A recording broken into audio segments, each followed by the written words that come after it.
This is the Europe Dwight Eisenhower wanted. Denmark, Holland, Belgium, Luxembourg, France, Italy, and Western Germany should form one federated state. To help this, America could afford to spend a lot because we'd get something successful, strong, sturdy, but the European politicos threw up their hands in fright and hopelessness. These words came from the Eisenhower Diaries, Chapter 8, dealing with the very early days of both NATO and European integration after World War II. The year is 1951, November 24 to be precise.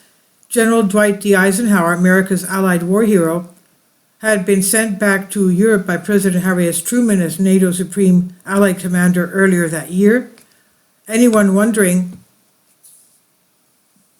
if there is some truth in U.S. President Donald Trump's recent remark that the European Union was formed to screw the United States should read this diary. It shows how active and keen U.S. leadership was in the early 1950s in shepherding and spearheading the quarreling European nations into any kind of political agreement, as well as how much money and energy, including despair, the United States spent trying to achieve this rather Herculean task.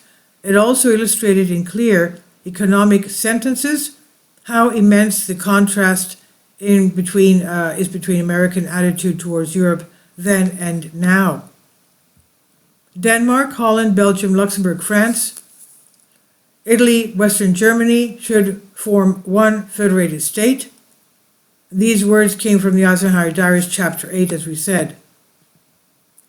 Now, earlier on that November 24th, Eisenhower had met Jean Monnet, the Frenchman who had been one of the architects of the Schuman Declaration, proposing to place the coal and steel industries in Europe's historical rivals, France and Germany, under one European independent authority so they could not wage war anymore against one another.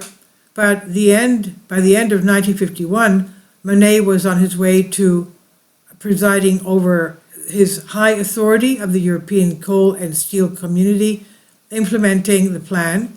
He had come to see Eisenhower because he was worried that continued European bickering would endanger two more ambitious plans in the pipeline, a political union and the European army, and asked the general for his support during an upcoming summit meeting of Western European leaders. Imagine this today, a European asking for American blessing of a more federal more federal Europe, and getting it because after their conversation, Eisenhower wrote, "Since I believe implicitly in this idea, I shall do so even if some of the politicos present resent my intrusion into their field. America can spend billions on ECA, the Economic Cooperation Administration, set up to administer the Marshall Plan, and is spending more billions in MDAP, that's Military Defense Assistance Plan, and much of it will be sheer waste unless Europe coalesces." Trump, doubtless, has no desire to read the Eisenhower Diary.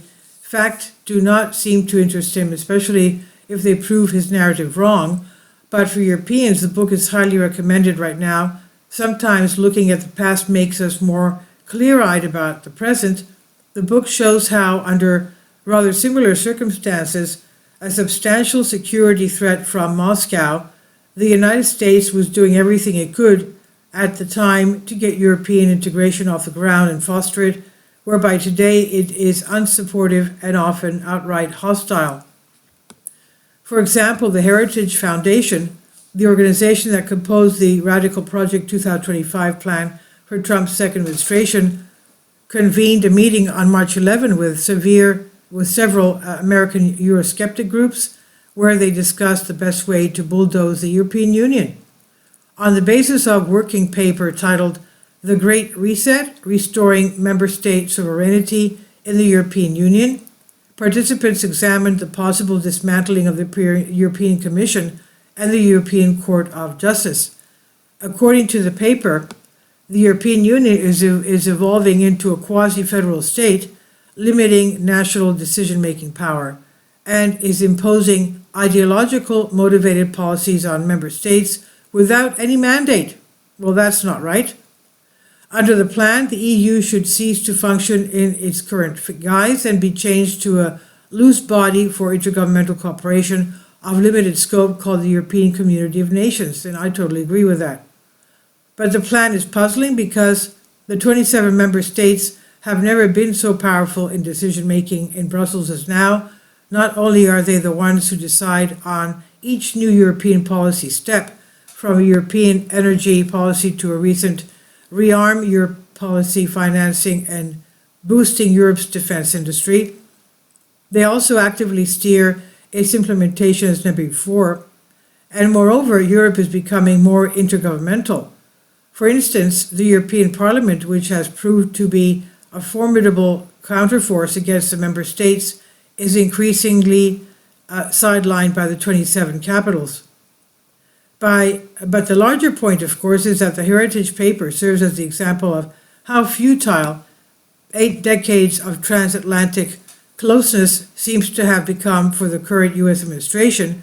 In the span of just a few weeks, Washington has managed to damage a relationship that was politically, economically, and culturally strong enough to survive frequent difficulties and clashes since the end of World War II.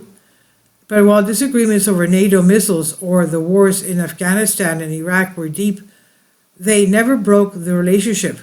With Trump in the White House, a breakup could happen any day. Trump's hatred of Europe is unparalleled. And during Trump's first presidency, European leaders did not believe it could ever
is never going to be solved and satisfactorily until there exists a United States of Europe. According to Eisenhower, this United States of Europe needed to have a single government that put the common interest first. I think that the real and bitter problem of today would instantly come within the limits of capabilities of solving them if we had a single government. No one knows what Eisenhower would advise European governments to do if he were still alive today, but it seems like Europe is closer to having a single European government than in his time, and Eisenhower would most probably have applauded it. Like many Europeans, he would have been shocked by the Trump administration's attack on the rule of law, with Trump dismantling the independent judiciary and media. Now, many Europeans proudly want to pick up the gauntlet, push back against this, trying to uphold the respect for democracy and the rule of law that once made the West so powerful. Yeah, Eisenhower often remarked in his diary that his European interlocutors were unsure and did not believe in themselves. And I think they're even more so today. They don't believe in themselves. He would have been content to see that the main effect is of the main effect is of Trump's attitude, at least so far, a tendency to build a stronger Europe capable of believing in itself and standing up for itself.